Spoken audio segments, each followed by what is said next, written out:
अस्सलाम वालेकुम दोस्तों, बांग्लादेश से हारने के बाद एक बड़ी ब्रेकिंग न्यूज़ सामने आ रही है। पाकिस्तानी टीम के सीनियर खिलाड़ी आकिब जावेद के खिलाफ खड़े होने का फैसला कर लिया है। और ये वो सीनियर खिलाड़ी हैं जो आकिब जावेद के डसे हुए खिलाड़ी हैं।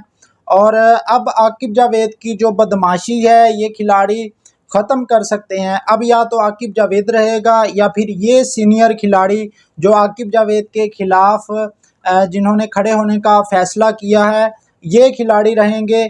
क्योंकि भाई आकिब जावेद वो बंदा है जो पिछले 3 साल से कब्जा करके बैठा हुआ है पाकिस्तान क्रिकेट बोर्ड के अंदर, जो बड़े बड़े फैसले कर रहा है। लेकिन हर दफ़ा जब भी पाकिस्तान की टीम कोई सीरीज़ हारती है तो बली का बकरा जो है वो कप्तान को बनाया जाता है, वो चाहे बाबर आजम हो, चाहे वो मोहम्मद रिजवान हो, चाहे वो शान मसूद हों। कसूर इनका भी है। शान मसूद ख़ास तौर पर इस टेस्ट सीरीज़ के अंदर उन्होंने कोई ख़ास परफॉर्मेंस नहीं दी। आखिरी इनिंग में जाकर उन्होंने अपने लिए जो रन्स किए हैं वो किए हैं, बस पाकिस्तान को उसका कोई फ़ायदा नहीं हुआ। लेकिन आकिब जावेद जो करता आ रहा है उस हवाले से शान मसूद का भी एक स्टेटमेंट सामने आया है। शान मसूद ने दबे लफ्ज़ों में एक स्टेटमेंट दिया है और उन्होंने कहा है कि वो क्रिकेट बोर्ड के सामने जाकर बात भी करेंगे। उसका स्टेटमेंट भी मैं आपको बताता हूँ।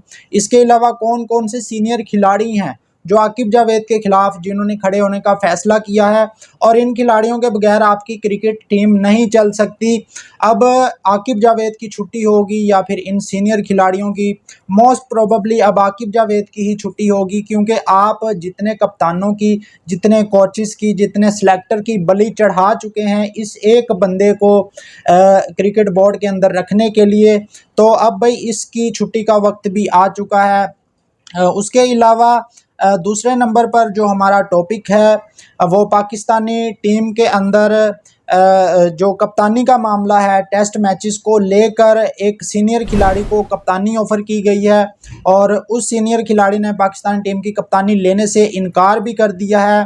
अब वो कौन सीनियर खिलाड़ी है, उसने क्या शर्त रखी है, उसके बारे में भी कुछ खबर आ रही है, वो भी आपके सामने मैं रखता हूँ। इसके अलावा आकिब जावेद एक बार फिर जो है वो इंजर्ड करार दे चुके हैं। ऑस्ट्रेलिया सीरीज़ से पहले जो पाकिस्तान ने ऑस्ट्रेलिया के ख़िलाफ़ इस मंथ में सीरीज़ खेलनी है उसमें आकिब जावेद ने फ़खर जमान और साइम अयूब को इंजर्ड करार दे दिया है। मुझे लगता है कि आकिब जावेद की इन लोगों से कोई ज़ाती दुश्मनी है।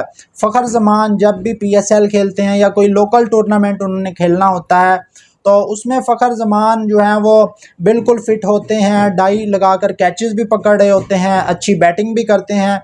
अभी 2 दिन पहले जो PCB का प्रैक्टिस मैच हुआ है उसमें 91 रन्स की इनिंग भी खेली। लेकिन अब फ़खर जमान को इंजर्ड करार दे दिया है आकिब जावेद ने। उसके साथ साइम अयूब जिनकी वनडे फॉर्मेट में जगह बनती है, हम ज़बरदस्ती उनको T20 में खिलाते हैं, लेकिन उसको भी इंजर्ड करार दे दिया है।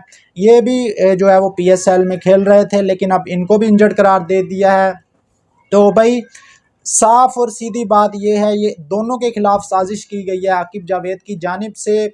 आपको पता है कि इससे पीछे जो बांग्लादेश वाली सीरीज़ पाकिस्तान ने ODI सीरीज़ खेली थी PSL में, उसमें भी फ़खर जमान इंजर्ड थे। उसके बाद पूरा PSL खेला फ़खर जमान ने, तो अब एक बार फिर इंजर्ड हो चुके हैं। किसी को नहीं पता कौन सी इंजरी है, सिर्फ आकिब जावेद या उसके फरिश्तों को पता है कि फ़खर जमान को कौन सी इंजरी है। जब जब भी पाकिस्तान टीम से खेलने की बारी आती है फ़खर जमान इंजर्ड हो जाते हैं। तो इन्होंने भाई फ़खर जमान का कैरियर जो है वो ख़त्म कर दिया है।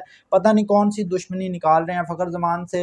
असल मसला ये है कि उसकी जगह जो पर्ची है पाकिस्तानी टीम में, जो भी रिसेंटली बांग्लादेश के खिलाफ भी फ्लॉप होकर आया है, शमाइल हुसैन जो तलत हुसैन जो सहाफ़ी है उसका बेटा, उसको मौका देना है। सारा मसला ये है और मसला कोई नहीं है। इस वजह से आपने फ़खर जमान जैसे सीनियर खिलाड़ी को, जो वनडे का बेस्ट खिलाड़ी है, जिसको अगर आपने 400 चेज़ करना हो तो सारा पाकिस्तान फ़खर जमान की तरफ देख रहा होता है, उसको आप ड्रॉप कर रहे हैं इंजरी का ड्रामा करके और आप जो है वो शामिल कर रहे हैं दूसरी तरफ शमाइल हुसैन जो कि एक पर्ची है जिसका कोई जो है अभी तक जो है ना वर्ल्ड कप में, मुझे नहीं लगता कि वर्ल्ड कप तक जो है वो शमाइल हुसैन जाएंगे या जाना चाहिए। क्योंकि फ़खर जमान और साइम अयूब आपकी बेहतरीन जोड़ी है वर्ल्ड कप में, 2027 के वर्ल्ड कप में।